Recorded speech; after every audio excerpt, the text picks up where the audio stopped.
इंदौर शहर के एक व्यक्ति की सड़क किनारे लाश मिली थी। पुलिस ने इसका खुलासा करते हुए मृतक की पत्नी और भांजे ने प्रेम प्रसंग और शराब की बुरी आदत से परेशान होकर उसे मौत के घाट उतारा था।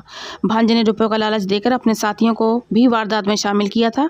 इंदौर के डीसीपी अनुभव विश्वकर्मा ने बताया कि द्वारकापुरी थाना क्षेत्र में एक रूप सिंह राठौर नामक शख्स की लाश बरामद हुई थी। इस मामले में दुर्घटना के साक्ष्य नहीं मिले थे, जिसके बाद जाँच के दौरान मृतक के भांजे से पूछताछ की गई। पूछताछ में आरोपी ने हत्या की बात कबूल कर ली। अन्य आरोपियों के शामिल होने की जानकारी दी। इसके बाद सभी साथियों को गिरफ्तार कर लिया गया।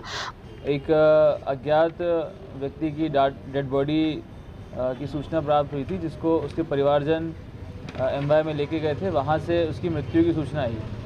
उसके बाद में थाने की पुलिस ने जाके वहाँ पर तस्दीक करी और जो मृतक था उसकी पहचान होने के बाद में आसपास के जो लोग मौजूद थे उनसे पूछताछ करी और जो घटनाक्रम से संबंधित तथ्य थे उनके बारे में जांच पड़ताल करी गई, जिससे ये चीज़ सामने आई कि ये व्यक्ति जो है उसकी पत्नी के द्वारा बताया गया कि रात को लगभग 11:30 बजे कचरा फेंकने के लिए घर से निकला था और उसके बाद से लौटा नहीं है।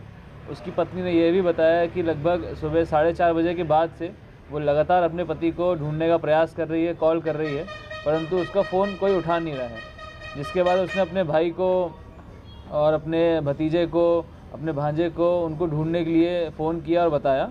इसी क्रम में उनके भतीजे के द्वारा, उनके भाई के द्वारा अहिर खेड़ी के पास में एक पुलिया बनी हुई है, वहाँ पर उनकी गाड़ी और उनकी डेड बॉडी मिली, जिसके बाद पुलिस के पास में सूचना आई। तो प्रथम दृष्टया यह सामने समझ में आ रहा था कि ये शायद एक्सीडेंट का मामला हो सकता है और शव का पोस्टमार्टम के लिए एमवाई लेके जाया गया और वहाँ पर उसका पोस्टमार्टम किया गया। परंतु गाड़ी में किसी भी प्रकार की चोट ना होना और जो घटनास्थल था वहाँ पर एक्सीडेंट के पर्याप्त साक्ष्य न उपस्थित होने पर एक संदेह उत्पन्न हुआ था, जिसके आधार पर आगे विवेचना बढ़ाई गई। इस पे जो फरियादी था, जो मृतक था, उनके फ़ोन रिकॉर्ड्स को चेक किया गया। जो उनकी पत्नी थी उनकी फ़ोन रिकॉर्ड्स को चेक किया गया। आसपास के जो उनके घर के लोग रहते थे उनसे बातचीत करी गई, फुटेजेस को चेक किया गया, जिनके तकनीकी आधार पर कुछ लोगों के नाम संदेह के रूप में सामने आए, जिनसे अलग से बुला करके पूछताछ करी गई। पूछताछ के दौरान उनसे जब उनको तकनीकी साक्ष्यों से सामना कराया गया, तब ये चीज़ का खुलासा हो पाया कि असल में ये एक एक्सीडेंट ना हो करके एक षड्यंत्र रचकर हत्या की साजिश थी, जिसका खुलासा किया गया।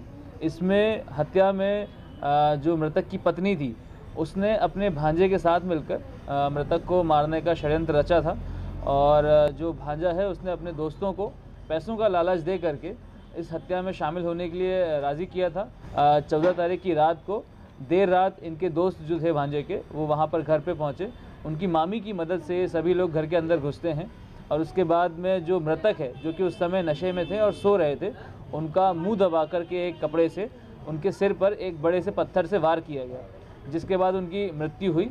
मृत्यु होने के पश्चात में उनके सिर को एक बोरी या एक पन्नी जैसी चीज़ से कवर किया गया ताकि उसका खून ना बहे नीचे ज़्यादा, और उनको उन्हीं की एक्टिवा गाड़ी में बैठा करके एक ऐसे रास्ते से जहाँ पर कहीं भी सीसीटीवी फुटेज नहीं थे, वहाँ से ले जा करके एक पुलिया के पास में उनको छोड़ दिया और गाड़ी को वहाँ गिरा दिया।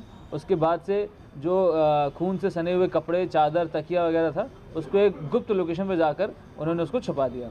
पूछताछ करने के दौरान ये सारे साक्ष्य जब सामने आए, तब इस हत्या का खुलासा हो पाया। घर में कौन कौन? इसमें कुल 6 आरोपी हैं, जिसमें से 2 बालिग हैं और 4 नाबालिग आरोपी हैं और हत्या का